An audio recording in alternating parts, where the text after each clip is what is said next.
Kaminsky, keep the noise down. Okay, so web proxy automatic discovery. You've probably seen it as the little checkbox in Internet Explorer settings saying, automatically discover my proxy settings. It's kind of fun.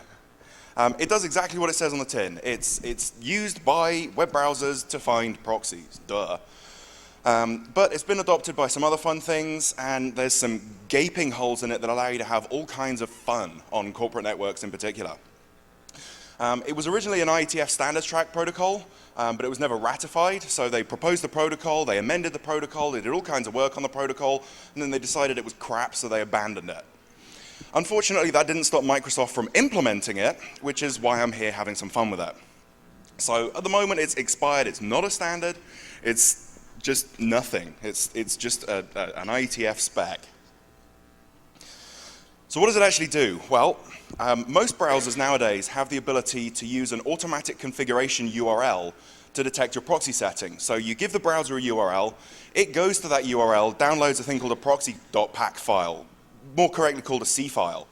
That's a JavaScript file, doesn't get executed with a DOM, that exports at least one function saying find proxy for URL. So every time the browser is told to navigate to a page, it calls this function saying where it's navigating to, and the JavaScript will tell it what proxy settings to use. So it's pretty powerful. You've got the full power of JavaScript there if you've got multiple proxies on the network, or if you want to go directly, use different links for different things, you can do all of that with this proxy.pack file. That's the fairly basic side of things. That's what the C file actually does. But what WPAD does is it allows you to automatically find the C file. So you can supply browsers this configuration file without them actually needing to be configured to find where it is. How does it do this? Well, there's a number of different methods that are used, and a couple that Microsoft have extended just for fun. Essentially, the majority of them, all they do is they return an IP address, and then the browser retrieves wpad.dat from that IP address on a web server. So you can see here the list of different protocols that are used. Can anyone spot any of those that are actually secure? No, me neither. No, that's not secure either. Trust me on this, it's fun. So why would you want to attack this? Well, fairly obviously, it allows you to become someone's web proxy. Duh. All of these protocols, they've had attacks in them, it's well known what the weaknesses are, and WPAD just uses them in new and interesting ways. It allows you to do some really neat things by attacking some really old protocols with some really old stuff. Once you've executed a successful attack, you can do a lot more than just setting yourself up as someone's proxy server and reading their traffic. There's a whole bunch of stuff that I'll get into that you can do, even as far as harvesting credentials on a wide scale from the network. The key thing about these attacks is that they're simple. The attacks that I'm going to be describing, it's either you send one packet to own one host, or you send 2 packets and own every host on the corporate network. So they're very simple, they're very traffic effective. It's much more subtle than something like an ARP flood. They're long-lived. All of the WPAD information gets cached at every stage of the way. So all of the WPAD discovery, the C file itself, everything gets cached all over the place. And you can end up owning a corporate network with this 2-packet attack that I'll get onto for a couple of weeks. They're stealthy, they're effective. As I say, it's a lot less traffic than something like an ARP spoof, and you end up with pretty much the same result. So how do these actual different protocols get used? Well, I'll come back to WINS and NetBIOS in a sec. DHCP, essentially what happens is the browser sends out DHCP inform packet saying, someone tell me what option 252 is. And that's saying, where's the WPAD server? In the DHCP response packet, you specify the full URL, it can be anything that you like. The browser will then go off and retrieve that URL and use that as the C file. It can also be specified in the initial DHCP negotiation, so it doesn't need to be like a secondary DHCP transaction. It can happen when the machine first comes up on the network. And because the machine already has an IP address by the time the browser starts up, it's perfectly legitimate for the browser to send its own DHCP inform packet, which is what Internet Explorer and Firefox actually do. Everyone knows that DHCP is trivial to spoof. It really is. All you've got to do is listen to the broadcast network. It's a broadcast protocol. You grab the transaction ID out of the packet, put it into your packet, send it back out on the wire, and you own it. Very, very simple. The only downside to it is that it's a race. You have to get your packet to your victim before the legitimate DHCP server gets its packet to the victim, or you lose. Since it's a broadcast protocol, it's only effective on LAN with one minor exception. And the upshot of it is, you send your spoofed DHCP response and you own one host. So spoof one packet, own one host. Or rather, set yourself up as the proxy for one host. SLP, according to the WPAD spec, SLP is optional. I've looked at least a dozen different WPAD implementations and never actually seen anyone using SLP. In fact, has anyone ever seen anyone anywhere on the internet actually using SLP? Service Location Protocol. Okay, so we have at least one Mac user then. Oh, Novell, even better. Okay, so yeah, nobody uses it, don't even bother. DNS, hi Kaminsky. The way that DNS works is you do DNS queries, firstly for an A record, then for an SRV record, then for a text record. If your DNS server is hosting the A record, then the WPAD discovery just gets an IP address. SRV and text give you a bit more information, and then you just insert it, the information that you can get into that URL, retrieve it, and obey it. Problem with it is that, again, DNS replies can be spoofed. It's a unicast protocol, so you have to be either on an unswitched network or you have to execute some kind of ARP spoof first. It's on LAN only, so you have to be on the same, probably have to be on the same subnet. And much as with DHCP, each spoofed packet that you send gives you control of one host's proxy server. Interestingly, this is the only public issue that there's ever been with WPAD. It turns out that the way that the WPAD discovery goes with DNS is it iterates through the DNS search domain, stripping each subdomain out as it goes along, and eventually it's supposed to hit whatever parent domain is exporting WPAD queries, WPAD name, and then use that. Unfortunately, the Internet Explorer implementation of this forgot that some top-level domains are in two parts. So some guy registered wpad.co.uk and instantly owned the entire United Kingdom. Apparently, he still sees requests for it as well. So, yeah. And that wasn't you? That wasn't me. This was a long time ago. This was about 5-6 years ago. He hosts lots of 404s and an undefined number of Something like that. That sounds about right. So yeah, no spoofed packets, own the country. Okay, so when you put DNS and DHCP together, you get another problem. A lot of the time in a corporate network, name resolution is combined between DNS and DHCP. So you'll do your DHCP discovery, you'll register your name, and then your DHCP server will propagate a record into the DNS server saying this host is DNS. So what if you do a DHCP negotiation and claim to be called WPAD? You end up with a perfectly legitimate WPAD entry in the DNS server that points to you, and you can then take over the entire network. We actually see this fairly commonly between DMZ networks and core networks. So if you're looking for a way to bridge from a DMZ into a core network, WPAD's your man. It can sometimes be forwarded through routers, firewalls. There's all kinds that people do with their DHCP stuff. It's not entirely clear where you end up in the DNS search domain. Chances are it'll be announced by DHCP, but you can speculate. Because it's all DHCP, you're limited. You can't just inject yourself into any arbitrary DNS search domain. So you might have problems with scoping, but you can probably do something.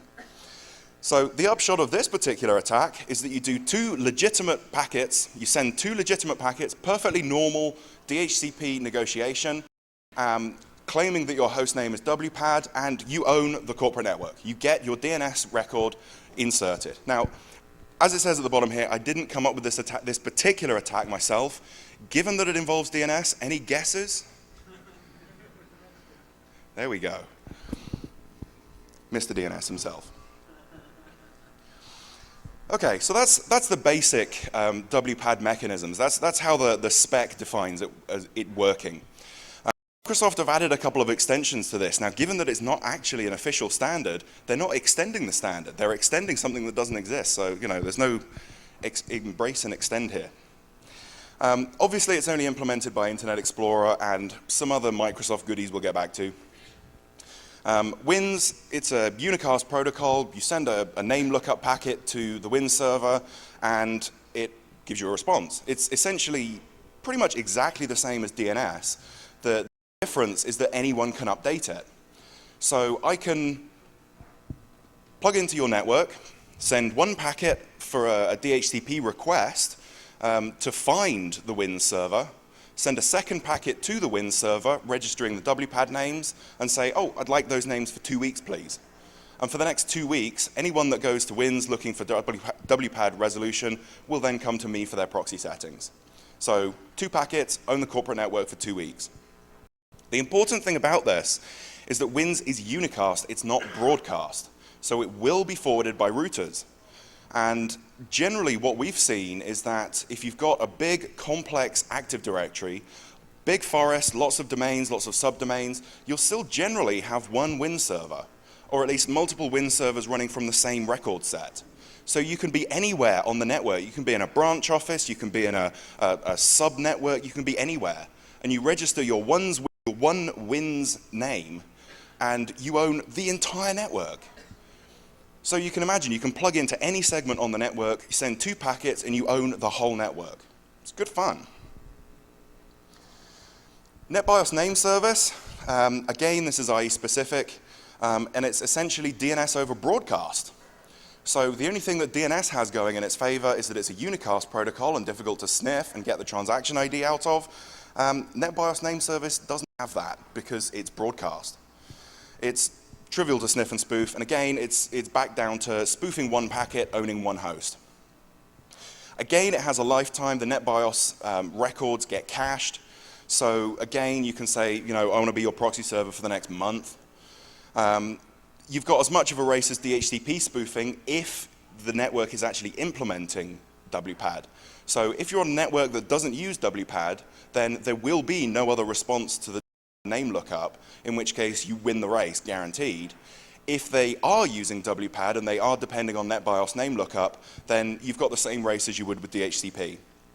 The thing is with it, it's much quieter than a DHCP attack. You can be very selective about it. You can decide exactly which hosts you want to attack. You can send, just very, very specific, very precise attacks into the network for just the hosts that you want to compromise.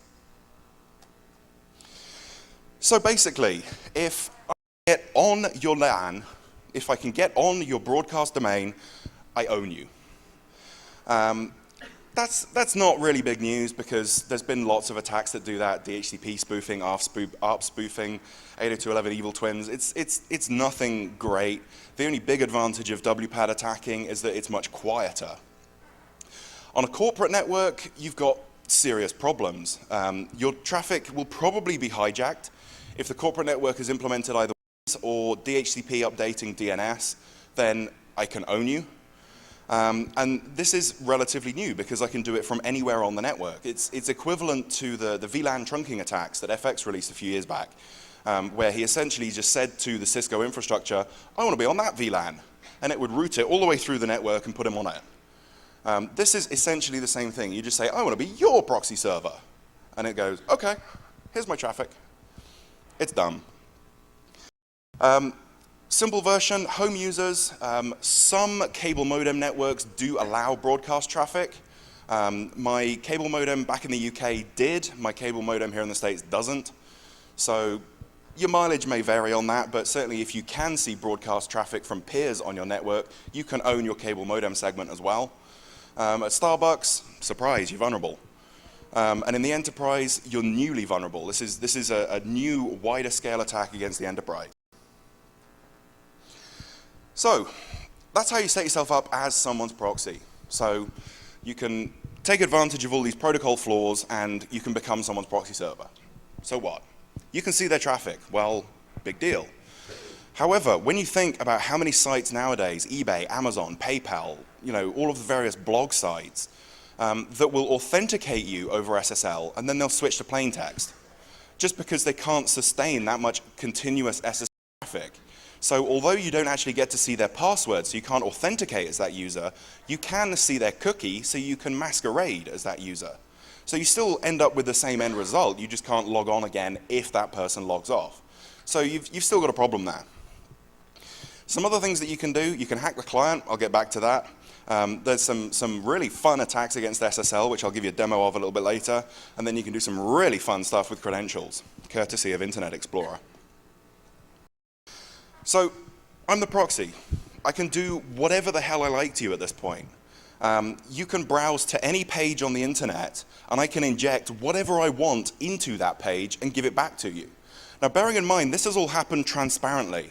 There's been no user interface at this point. There's been no notification to you that anything is going on. As far as you're concerned, you're browsing the web. You have no indication, no way of knowing that you're going through a malicious proxy server at this point.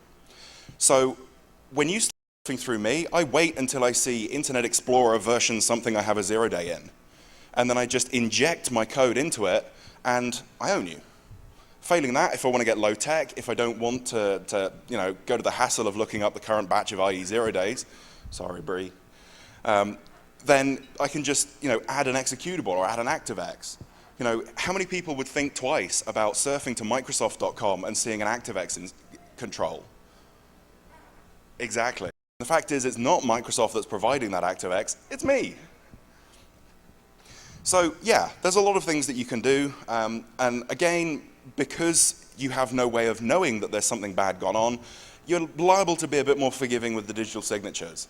If your ActiveX isn't signed by Microsoft, you're going to look at the URL and say, well, I actually typed in www.microsoft.com, so why the hell wouldn't I install this? At which point, I own you. Some SSL attacks. Again, I'm the proxy, so I'm proxying your SSL traffic as well. If both your browser and the server that you're going to support SSL v2, I can do a downgrade. So I can downgrade to 56-bit SSL v2.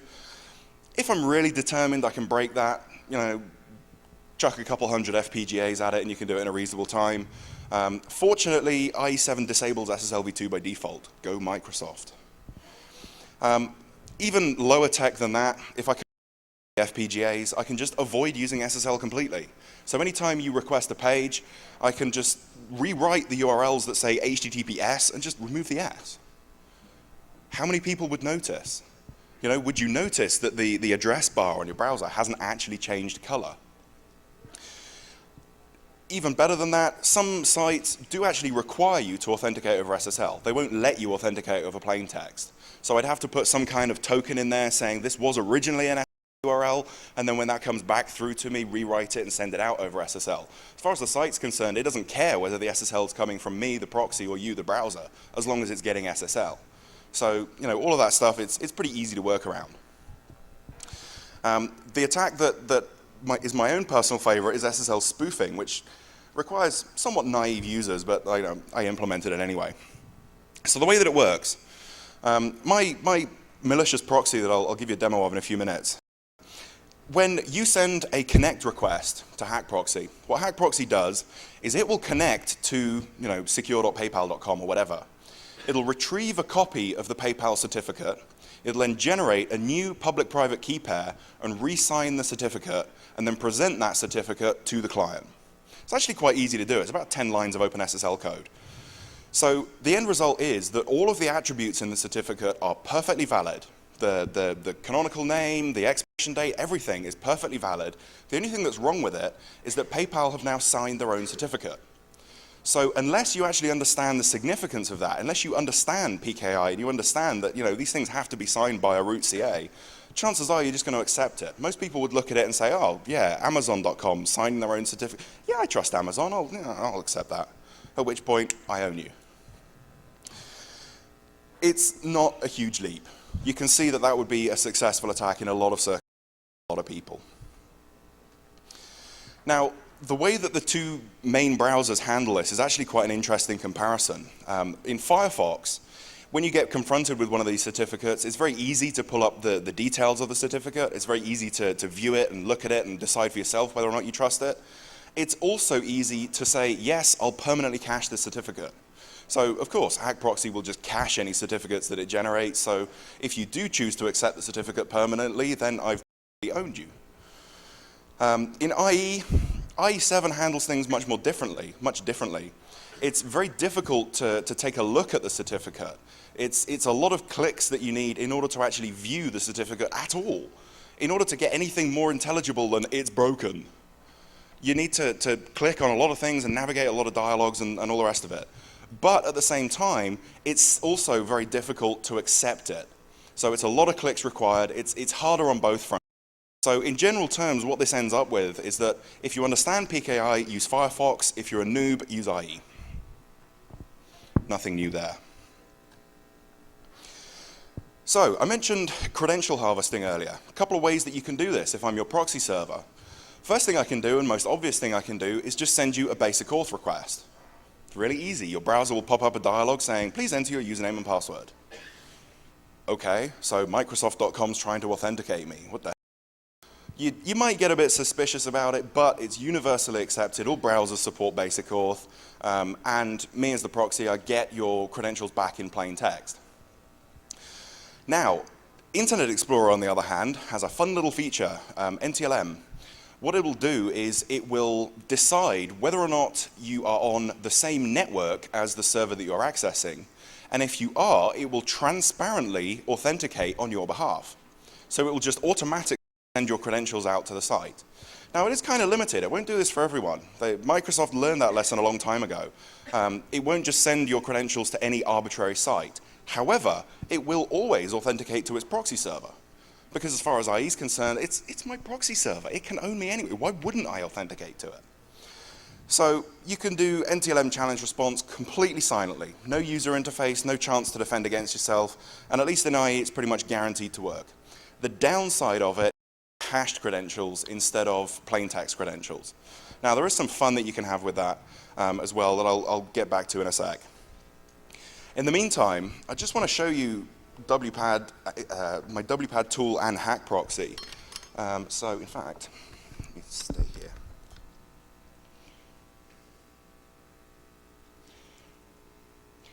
So this is what happened when I plugged into the Shmoo network for about 3 minutes.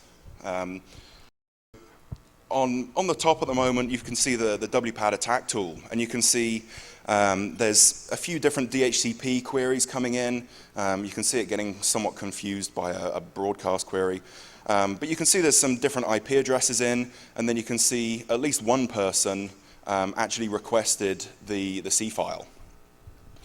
On the attack proxy side of things, you can see that whoever it was that received that C file then started sending requests through my proxy. So at least one person on the Shmoo network is now owned by me, and is currently wondering why their browser isn't working, because their proxy that they didn't ask for is currently offline. So they should. Sooner or later it'll say, okay, this whole WPAD thing is just not working. I'm just going to give up on this. So it is an acceptable solution if WPAD fails to just completely fail over. So I want to show you some of the more advanced things that these tools can do. I've actually got them running here. Oh, good Lord, it's been going crazy. So over on this machine, I should have Windows. Woo!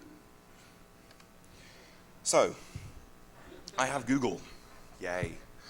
The only thing that I've done here is in my connection settings, I've left automatically detect settings. So it is using WPAD. Yes? So the WPAD attack is limited to, you get this option when you're setting up your internet connection, right? It presents you an option where it says, do you want to search for proxies by default? Yeah, it's on by default. And that was my second part, it's by default. Yeah. So In IE, at least, it's on by default. there's some complexity to that, but There is. We'll get back to it a little later on. But that's basically why I've been hammering on IE so much, because IE has it on by default with some restrictions. Nobody else does. And then just another quick question.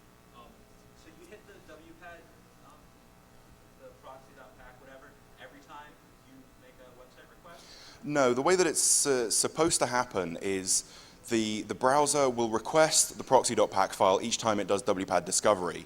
It will then cache that file and call a JavaScript function every time it requests a URL. What's the JavaScript?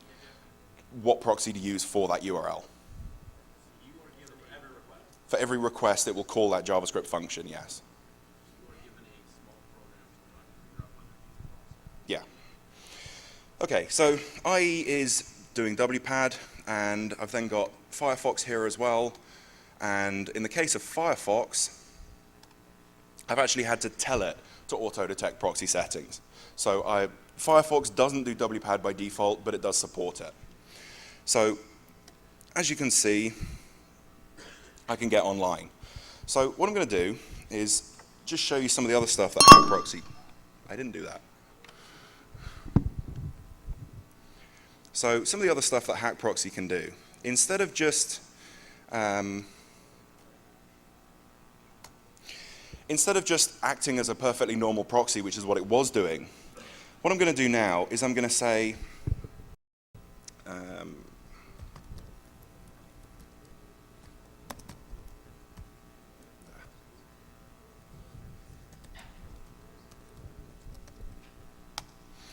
right, so what I've done to it now is I've said, spoof SSL, so generate these fake SSL certificates and cache them in that folder.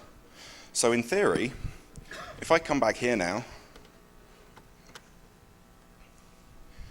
and I go to, I don't know, let's try logging into PayPal.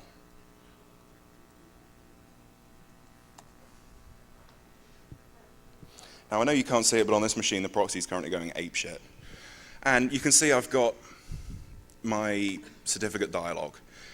All of the information looks correct. The issue date is correct, the organization, all of that is correct. The only thing that's wrong is the certificate hierarchy is broken. So most users wouldn't know what to do with that. They'll just see it's PayPal, the date's good, the name's good. I don't know what's going on here, I'm just going to accept this.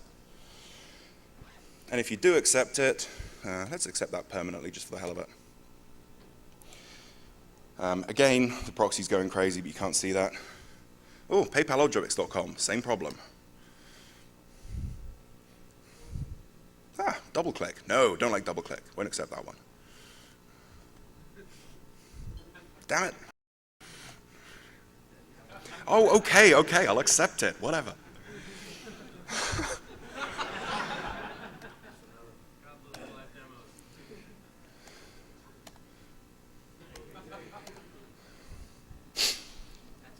Okay, so yeah, I had to accept a whole bunch of certificates. But now, if I close Firefox and restart, because I've chosen to accept those certificates permanently and Hack Proxy's cached them, in theory, if I do that, Hack Proxy will now present exactly the same certificates that Firefox has already accepted, and in theory, it should just load the page, no errors. Proxy's still going kind of crazy, but yeah, you can see that that works. Now, Internet Explorer, on the other hand, is slightly different.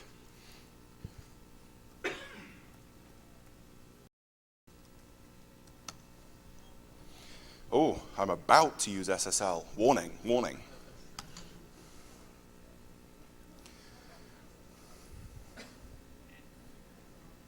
Okay, Internet Explorer just plain doesn't like me today.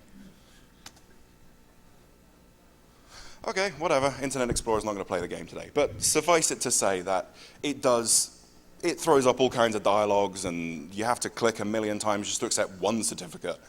Then you go to PayPal and you get like 12 certificates that you're spoofing, and it just takes you forever. You've got a million things to click on. It's like one of those little flash games where things are popping up, like whack-a-mole. Kaminsky, come on. It's much better to prevent the SSL from coming up in the first place by doing your rewriting attack rather than try to spoof users using SSL. Yeah, it's much quieter, but an intelligent user will notice that their address bar is white instead of yellow. For a certain site, It's subtle. you've already given it your credentials. Yeah, exactly. So the different approaches to doing it. So something else that I can do in Hack Proxy, and this is the one that is actually kind of fun.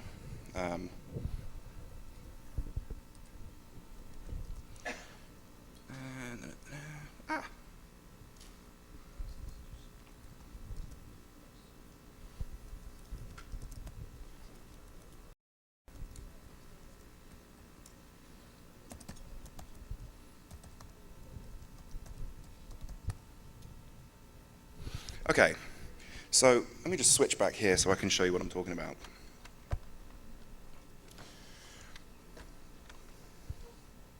Hello? Oh, okay.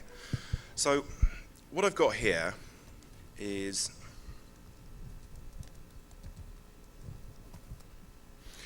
I've got a token file. So what this does is, I don't know if you can all see that. Make that a bit bigger. Woohoo! So what it's doing, the first line is the user agent. So it's saying to Hack Proxy, apply this token to any user agent. You've then got a before and after. So it will look for the before string and insert that chunk of HTML after that, or it'll look for the slash body in this case, and it will insert that HTML immediately before slash body. So you can do, pre-insertion or post-insertion. So if I tell Hack Proxy to actually use that, and then I come back here,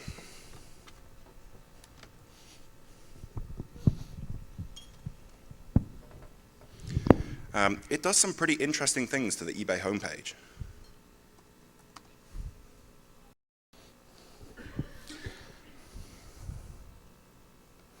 Eventually. All looks fine until you scroll down and Foon owns you. Oh yeah, it'll do it in any of the frames, so it'll probably have some fun on Microsoft.com as well.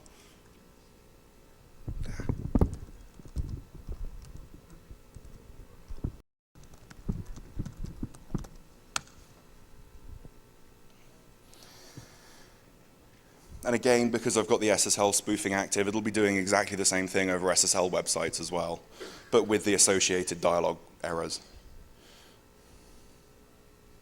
So Foon owns Microsoft.com. Right at the bottom. But the point is, with Hack Proxy, I can specify any token that I want to insert. So I can specify any chunk of text to insert at any point in the resulting page for any user agent or combinations of user agent. So I can take my Firefox 0-day and I can only send it to Firefox clients. I can take my IE 0-day and I can send it just to IE clients. Or I can take something cheesy like this and insert it into everything and just, have some fun with people. Question?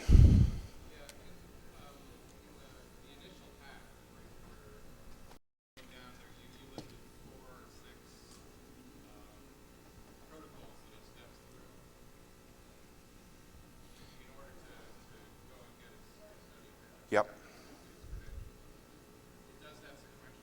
Yeah, the specification defines which protocols it uses in which order, and then Microsoft extended that by adding WINS and NetBIOS ahead of anything else. Yes, that's correct. It also uses WINS and NetBIOS under different circumstances. It behaves differently if you're on a DHCP IP address rather than a static IP address.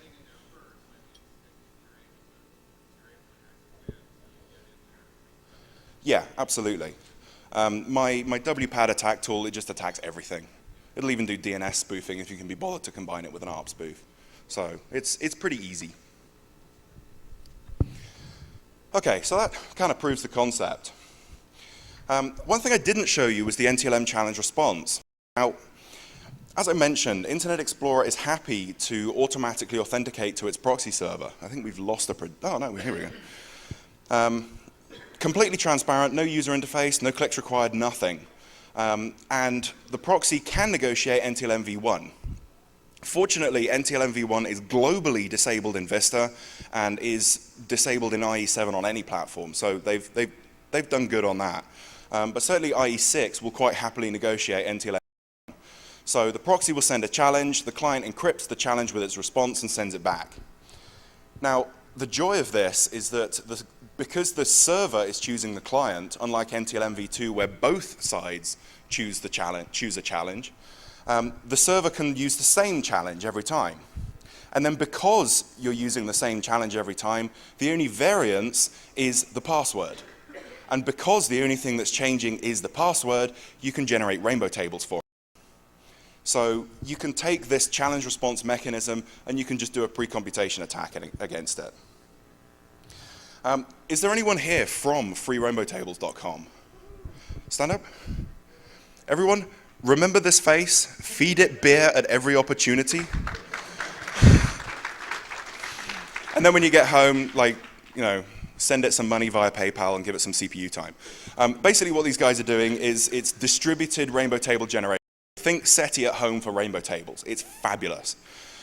They have a whole bunch of rainbow tables for all kinds of different algorithms, one of which is half LM challenge, which just happens to consist of a static NTLM challenge and a rainbow table of the response. So they are offering up via BitTorrent 59 gigabytes of tables for this attack.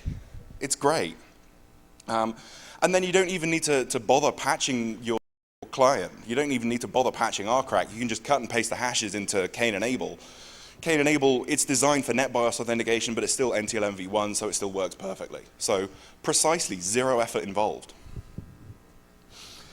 So the upshot of all of this is that clearly you can pwn anything.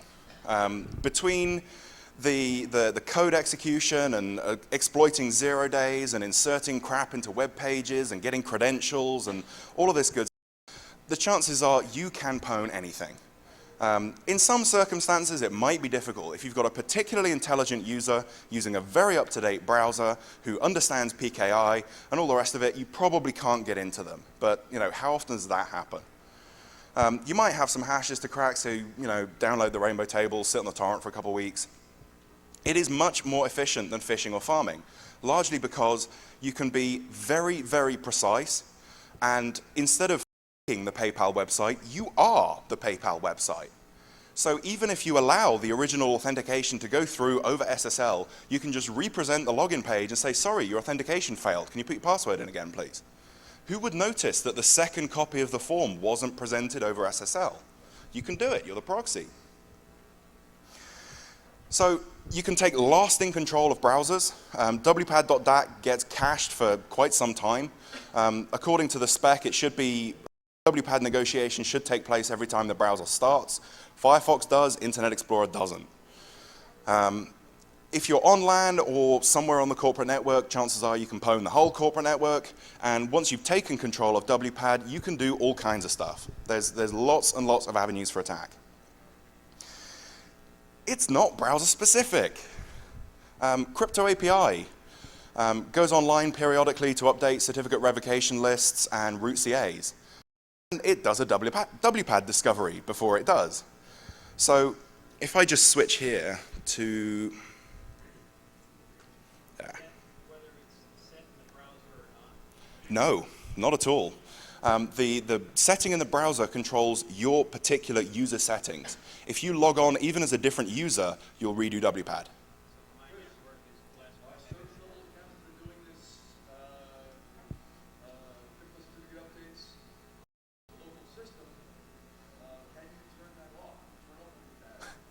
Very good question. Let me come back to that one. Okay, so as I say, here you can see that it's IE7 doing a WPAD discovery. You'll see all kinds of crazy user agent strings coming in there. You'll see crypto API, you'll see Windows update, all kinds of system stuff that you really would like to have some fun with. In addition, the ISA client uses a form of WPAD, a similar protocol, to find its servers. So you don't need to configure the ISA client at all. It just does WPAD-esque protocol discovery to find its servers. It then does do a layer of authentication on top of that discovery, though. So on the surface, at least, I've not looked into it in too much detail, but on the surface, that authentication is sufficient to cover the weaknesses in WPAD. To answer your question, yes, the browser WPAD can be controlled. You can either uncheck the box yourself, or deploy a group policy to uncheck it for you. Windows WPAD is not so easy. In theory, Windows Update is hardened against malicious binaries, but it still does WPAD. In theory, it can be disabled, but I don't believe MSRC have actually figured out how to do it yet. Kaminsky's looking blank, so I'll take that as a no. Uh-oh, that was from Microsoft. So yeah, there's some fun. Now, here's the real irony of this. If you are using WPAD, if you have deployed WPAD on your network, you are less vulnerable. How often does that happen? So in order to fix the problems in this protocol, you have to deploy the protocol. How the hell does that work?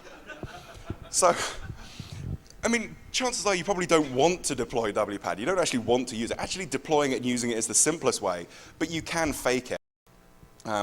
You can offer up your C file, you can set DHCP option 252, that's all pretty easy. The DNS and WINS fixes are slightly more obscure.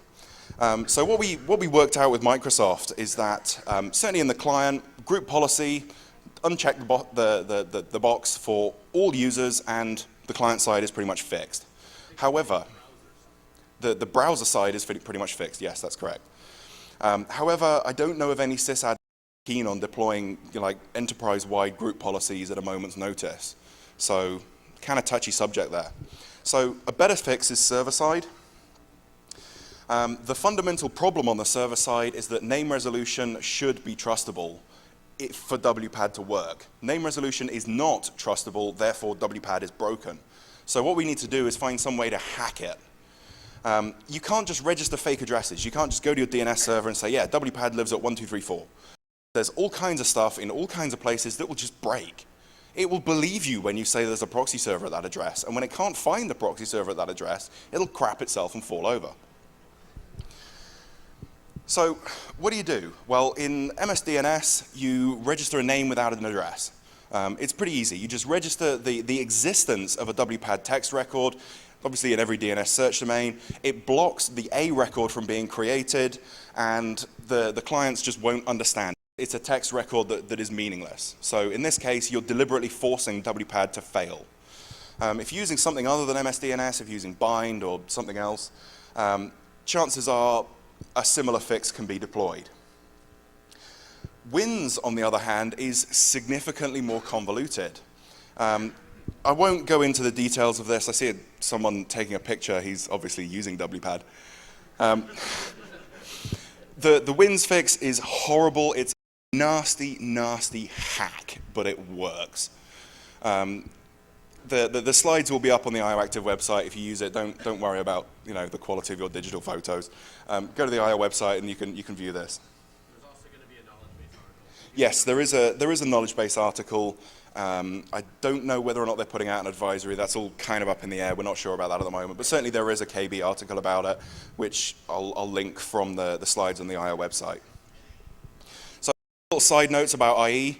IE7 just refuses NTLM. Vista refuses NTLMv1. IE7 does have a really offensive user interface for bad certificates. Think like Vista asking, are you sure you want to do this? Like to the nth degree. It's insane. It's like 12 clicks or something stupid. Despite all of that, though, it will still quite happily leak machine credentials. So even if you disable WPAD in the browser, you'll still get machine credentials leaking from Crypto API, Windows Update, all that kind of fun stuff. Possibly. It's really unclear. Even more unclear is whether or not WPAD is actually on. Certainly, if you log on to a machine for the first time and you fire up Internet Explorer, it will do a WPAD discovery. However, if that WPAD discovery fails, it will disable WPAD. In some situations, it will re-enable WPAD. So it seems to be able to kind of automagically switch between on or off completely at random. I've been running network sniffs for weeks trying to figure out what the hell the logic is behind this, but it's magic. That's all I can say. It's Internet Explorer voodoo. So, summing it all up, WPAD, the biggest effect is if you're on the LAN or if you're on an enterprise network and you can send traffic to the LAN. If you're deploying WINS or DHCP through DNS, then you've got a problem. The biggest risk is new users of IE, so people who are logging onto a machine for the first time and firing up Internet Explorer, but given the voodoo that goes on behind the scenes, some old users will be vulnerable as well. The best part about all of this is how selective you can be. You can be selective as to what usernames you grab, what hosts you grab, what web pages you mess with, the whole lot. You can fine-tune it to your heart's content so that you only mess with the CEO. Whatever you want. The moral of the story, don't let DHCP or WINS leak from your DMZ into your core network because you will be pwned. And disabling it in the browser does not fix everything. So yeah, by all means, go home and uncheck that little setting in Internet Explorer. Don't expect the problem to go away though, because there's still Windows services that use it. Now, just in the interests of complete fairness and full disclosure, I've focused on Internet Explorer quite extensively in this, so I wanted to put this up just to explain why. The services in Windows, all of them will always do WPAD, currently. We're working on trying to figure out how to disable that at the moment. I believe the knowledge base article addresses it. IE 6 and 7 will initially do WPAD and then switch it on and off at random intervals thereafter. Firefox and Konqueror both support WPAD, but neither uses it by default, so you have to actually go around to each machine and check the box. If you're doing that, then you might as well go around to each machine and just specify the curl. Just give it the URL to download the proxy pack file from, and exactly the same amount of effort. Opera and Safari don't even bother with WPAD, so yeah. So that's why I've been focusing on IE, because although Firefox and Konqueror are vulnerable, IE is more vulnerable out of the box. Any questions?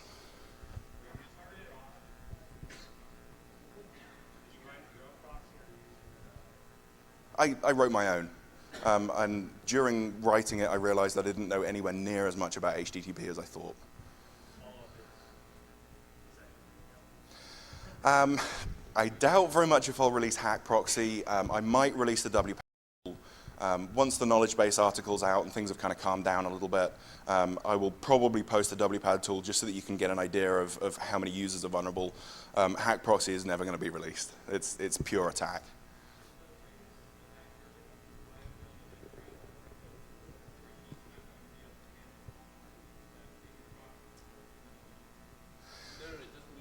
It doesn't need to be a proxy. What you can do is the WINS registration says where to go to get the C file. And so what you can do is you can construct your JavaScript so that most of the traffic goes through either legitimate proxy servers or direct, and you only have to proxy the traffic that you're interested in messing with. It's not like an ARP spoof where you just globally get everything. Dan? The knowledge base article is out, and it's 934864. 934864. Knowledge base article. Go read it. Have fun. Yes? So, if you happen to have some sort of a PKI deployed, like MS certificate services, is there no capability inside here to sign the pack file that you get from Proxy? So services will only handle signed file? I'm not aware of there being any mechanism to sign the C file, but there might be one. I've certainly seen no indications of signed C files anywhere. I've not seen anyone mention anywhere anything about signing the C file. You could authenticate the file, or you could determine that the file is trusted? It would make sense. Some of the WPAD mechanisms allow you to specify the full URL, so you might be able to force that into SSL. I don't know. I doubt it, to be honest. Yes? You mentioned Firefox 2.0, but I know support for is it supported by default? It's supported by default. Sorry, Firefox 1.5 and previous. As far as I know, Firefox has supported WPAD throughout its entire history and has never had it on by default. Any more? Yes? It seems to me that proxy pack file, there should be a lot more fun to be had with that. You would think so. I spent quite a lot of time looking at it, but the problem with it is that it doesn't have a DOM. So it's just pure JavaScript in abstract. So if you can find an error in the JavaScript parser, you can have fun with it, but you can't, execute cross-site script or anything like that because you can't access the DOM. So all you can do is output an IP address. You output a string that contains either a proxy, IP and port, or the word direct. But yeah. You don't always put out the same IP address. You don't have to. For example, rather than shoving all of the traffic out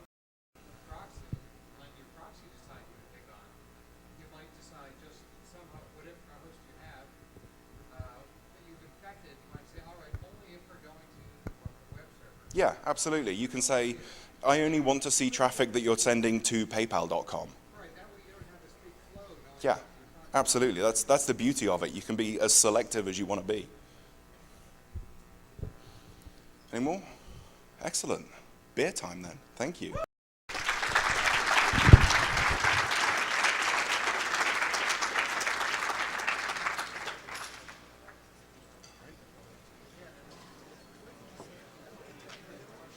It'll be up on the IOActive website.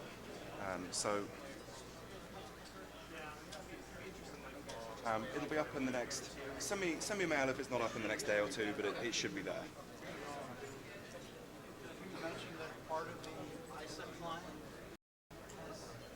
It uses a protocol that's derived from WPAD. It's not WPAD itself, but it works in the same kind of ways. It looks for different names and it looks for slightly different details, but it does essentially work in the same way. But then once it's found an ISA server, it does authenticate the server. There's a second layer of crypto and authentication on top of WPAD, which certainly on the surface appears okay.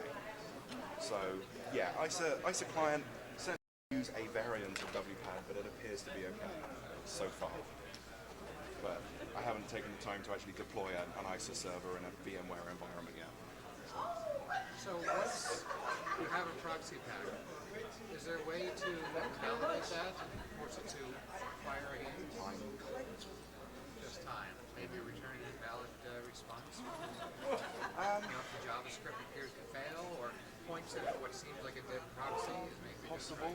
Yeah, possible. If you implement that, then within the proxy pack, you can have a mechanism whereby you can force it to essentially refresh itself. Yeah, the way that it should work is that every time you start the browser, it should redo the WPAD discovery.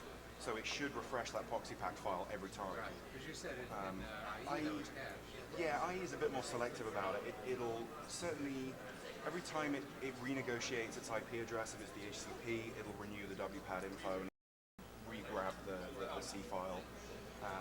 If you're on a static address, it seems to just do it, every 24 hours or so, I think. So it's fairly short-lived, but you can provide the same information as many times as you like without a problem. I really enjoyed the WPAD stuff. I was just curious what your comments about the SSL version 2 attacks. Yeah. Were you actually able to downgrade that attack because of your... I wasn't because I couldn't be bothered to get that far into OpenSSL. But certainly it is possible if both ends support SSLv2. It's an old attack and there seems to be very little information about it, so I've kind of been working in the dark with it, and I've figured out that it is possible, and I think I've got enough information to implement it. I just haven't done so yet.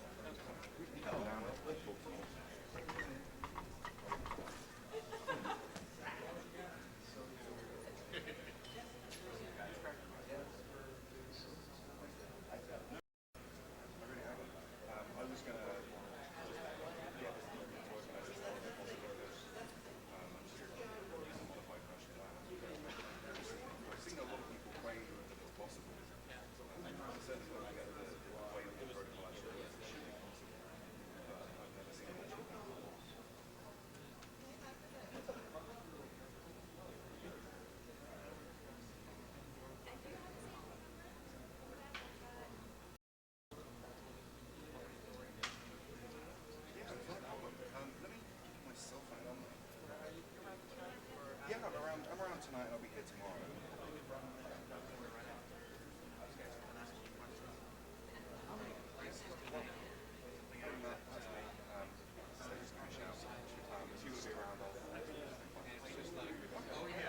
You're supposed to do this, and if you don't, your timesheet won't get filled out. So every member, just click OK.